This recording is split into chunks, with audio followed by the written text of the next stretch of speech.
నమస్తే. Senior most journalist, అందరికీ చిరపరిచితుడు, సుదీర్ఘకాలం పత్రికా రంగంలో పనిచేసినటువంటి వ్యక్తి కొమ్మినేని శ్రీనివాసరావు గారు 6 రోజులు జైల్లో ఉండి ఈరోజు సాయంత్రం 7 గంటలకు గుంటూరు సబ్ జైలు నుంచి రిలీజ్ అయ్యారు. చాలా విచిత్రం. ఆయన జీవితంలో ఎప్పుడూ ఊహించుండడు ఒక వారం రోజుల పాటు జైల్లో గడపవలసిన పరిస్థితి ఏర్పడుతుందని. ఎవ్వరూ ఊహించుండరు.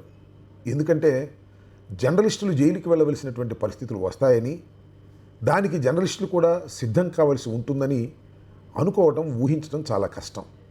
కానీ ఊహకందని అనుకోని అంశాలు ఆంధ్ర రాష్ట్రంలో చాలా జరుగుతూ ఉన్నాయి. ఇవన్నీ కూడా కక్షపూరితంగానే జరుగుతున్నాయనేది అందరికీ తెలిసినటువంటి సత్యం.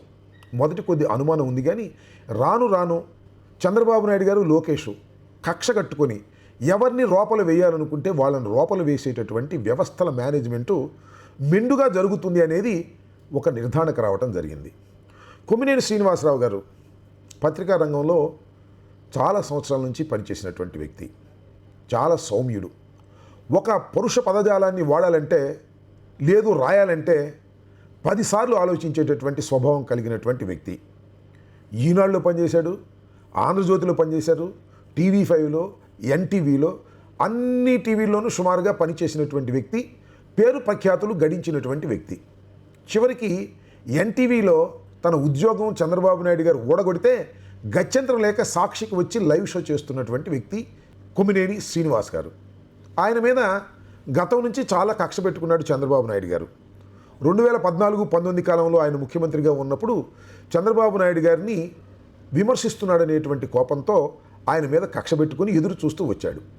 ఇవాళ ఆయన లైవ్ షోలో కృష్ణరాజు గారు ఏదో మాట్లాడారని ఆయన మీద, కృష్ణరాజు గారి మీద కేసు కట్టారు. కేసు కట్టి ఎలాంటి విచిత్రమైన కేసు కట్టారంటే SC ST అట్రాసిటీస్ కూడా వర్తించే కేసు కట్టారు. కట్టి 8వ తారీఖున కట్టారు, 9వ తారీఖున కస్టడీలోకి తీసుకున్నారు, 10వ తారీఖున తీసుకొచ్చి రిమాండ్కి పంపించారు. ఆ తర్వాత సుప్రీంకోర్టును ఆశ్రయించవలసి వచ్చింది.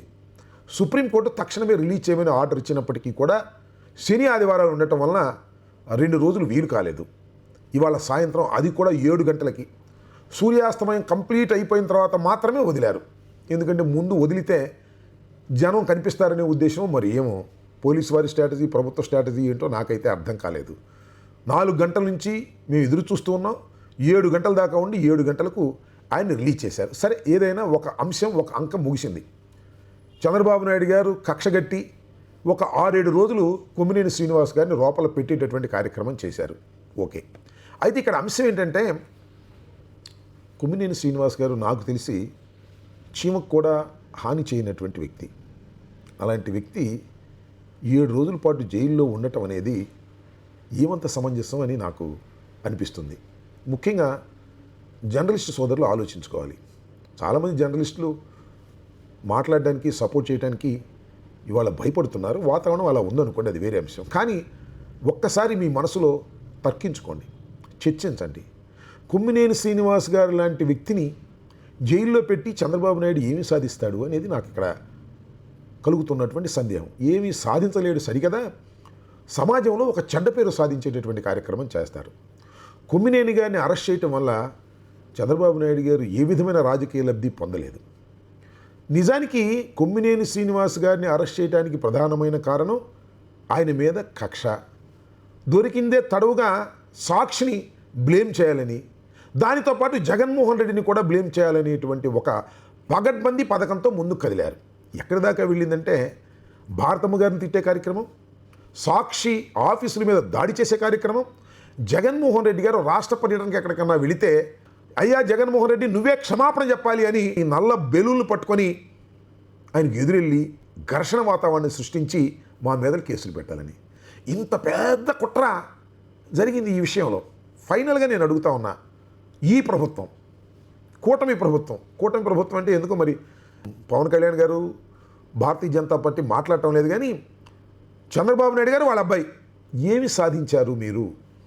దీనిలో ఏమన్నా మంచి పేరు సాధించారా?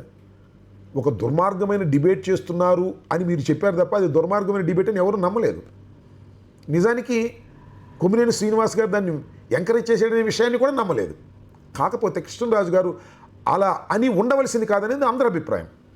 దీన్ని రాష్ట్ర సమస్యగా, ఒక శాంతి భద్రతల సమస్యగా, అమరావతి మొత్తాన్ని కబళించి వేసేటటువంటి సమస్యగా, అమరావతి మొత్తంలో ఉన్నటువంటి మహిళల్ని దూషించిన సమస్యగా భూతద్దంలో పెట్టి చూపించి పత్రికల్లో రాయించి మీరు సాధించింది ఏంటి అని అడుగుతా ఉన్నా.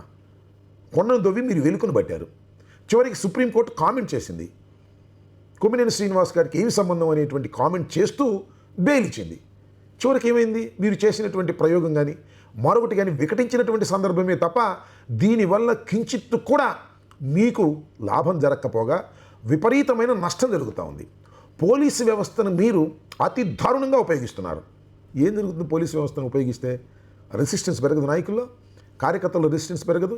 కొమ్మినేని శ్రీనివాస్ గారిని వాళ్ళు మీరు అరెస్ట్ చేసి వారం రోజులు ఉంచారనుకోండి, కొమ్మినేని శ్రీనివాస్ గారు ఎంతమందికి చెప్తాడు ఈ వ్యవహారాన్ని? ఆయన బంధువులు కానీ, ఆయనకు తెలిసిన వాళ్ళు కానీ, అరే రే కొమ్మినేని శ్రీనివాస్ గారిని ఈ విధంగా మీరు దారుణంగా జైల్లో పెట్టారు, ఇది ఏమైనా ధర్మమా అని మీ ముందుకు వచ్చి అనకపోవచ్చు. కానీ లోకేష్ గారి ముందు, చంద్రబాబు గారి ముందు మనసులో అనుకోరా? ఇది అప్రజాస్వామికమైన విధానం. మీరు కక్షగట్టి ఇలాంటి కార్యక్రమాలు ఆంధ్ర రాష్ట్రంలో చేస్తున్నారు. పోలీసు యంత్రాంగాన్ని దుర్వినియోగం చేస్తున్నారు. చివరికి పోలీసు యంత్రాంగం నిర్వీర్యమైపోయే పరిస్థితి, పోలీసు యంత్రాంగం మీద తిరుగుబడవలసినటువంటి పరిస్థితి కూడా రాష్ట్రంలో ఏర్పడే అవకాశం ఉంది. ఆ ప్రమాదాన్ని మీరు గమనించాల్సిందిగా ఈ సందర్భంగా నేను మనవి చేస్తూ, కొమ్మినేని శ్రీనివాస్ గారిని అరెస్ట్ చేయటం, ఆయన జైల్లో పెట్టడం చాలా దారుణమైనటువంటి అంశం. దీని మీద బయటకు రాకపోయినా జర్నలిస్ట్ అనేవారు కించిత్ ఆలోచించవలసినటువంటి అంశమని కూడా ఈ సందర్భంగా వారికి నేను సవినయంగా చెప్పదలుచుకున్నాను. ఇంకొక విషయాన్ని కూడా ఇక్కడ చెప్పాలి. ఈ రాష్ట్రానికి హోంమంత్రి గారు ఒక ఆమె ఉంది, గౌరవనీయులైనటువంటి అనిత గారు. ఆమె అసలు సుప్రీంకోర్టు ఇచ్చిన ఆర్డర్ చదువుకోకుండానే కండిషన్లు పెట్టేసింది ఆమె. ఏమని? కొమ్మినేని శ్రీనివాస్ గారు ఎట్టి పరిస్థితుల్లో ఇక డిబేట్ చేయడానికి వీలేదని సుప్రీంకోర్టు కండిషన్లు పెట్టిందనేటువంటి మాట మాట్లాడారు. అసలు సుప్రీంకోర్టు ఏ కండిషన్లు పెట్టలేదు. నేను ఆర్డర్ మొత్తం చదివాను. సుప్రీంకోర్టు ఏం చెప్పిందంటే బెయిల్ మీద ఈయన రిలీజ్ చేస్తున్నాము, lower court, that means a trial court, conditions పెట్టేటటువంటి డిస్కషన్ కింది వారికి ఇచ్చింది. వాళ్ళు కండిషన్స్ పెట్టారు. దీనికి చదువుకోకుండా, ఆర్డర్ చూడకోకుండా ఒక బాధ్యత కలిగినటువంటి హోంమంత్రి ఇష్టానుసారంగా మాట్లాడటం అంటే ఎంత బాధ్యత రహితంగా మంత్రివర్గంలో సభ్యులు ఉన్నారో ఒకసారి ఆలోచించుకోమని మనవి చేస్తున్నా. ఇదే కొమ్మినేని శ్రీనివాస్ అనే వ్యక్తికి సుప్రీంకోర్టులో కండిషనల్ బెయిల్ ఇచ్చారు. అరే కొమ్మినేని శ్రీనివాస్ నిర్దోషి అని ఎక్కడ సుప్రీంకోర్టులోని జడ్జిమెంట్ ఇవ్వలే, కండిషనల్ బెయిల్ ఇచ్చారు. ఏమని కండిషన్స్ పెట్టారు? ఒకసారి బెయిల్ పిటిషన్ కనుక చదువుకుంటే, కనీసం మీకు చదువు వచ్చి చదువుకున్నా, లేకపోతే చదువు వచ్చిన వాళ్ళు చదివించుకున్నా, అందులో ఒక పదం ఉంది, మీరు ఎటువంటి టీవీ డిబేట్స్ చేయకూడదు, ఇలాంటి పదాలు కూడా ఉపయోగించకూడదు, ఎటువంటి టీవీ డిబేట్స్ కి హోస్ట్ కూడా చేయకూడదు అని చెప్పి కండిషనల్ బెయిల్ లో ఉంది. అంటే అక్కడే సుప్రీంకోర్టు కూడా నిర్ధారించింది మీరు మాట్లాడారు, మీరు మాట్లాడింది తప్పు అని చెప్పి. నేను మొట్టమొదటి చెప్తున్నా, హోంమంత్రి గారు కేవలం మైక్ ముందే తప్ప ఆమె మంత్రి బాధ్యతలు నిర్వహించడం లేదు అని. ఇలాగే మైక్ ముందుకు వచ్చి చదువుకోకుండా, ఆర్డర్లు చూడకోకుండా ఇష్టానుసారంగా మాట్లాడుతూ ఉంటే ఈ రాష్ట్ర ప్రభుత్వం పరువు పోతుంది, హోంమంత్రులు పరువు పోతుంది, క్యాబినెట్ పరువు పోతుంది అనే విషయాన్ని దయచేసి గమనించాలని, కొమ్మినేని శ్రీనివాస్ గారిని ఈ రకమైన మానసిక ఇబ్బంది పెట్టడం అనేది సమంజసం కాదని, దీనికి చంద్రబాబు నాయుడు గారు తప్పనిసరిగా మూల్యం చెల్లిస్తారని కూడా ఈ సందర్భంగా నేను చెప్పదలుచుకున్నాను.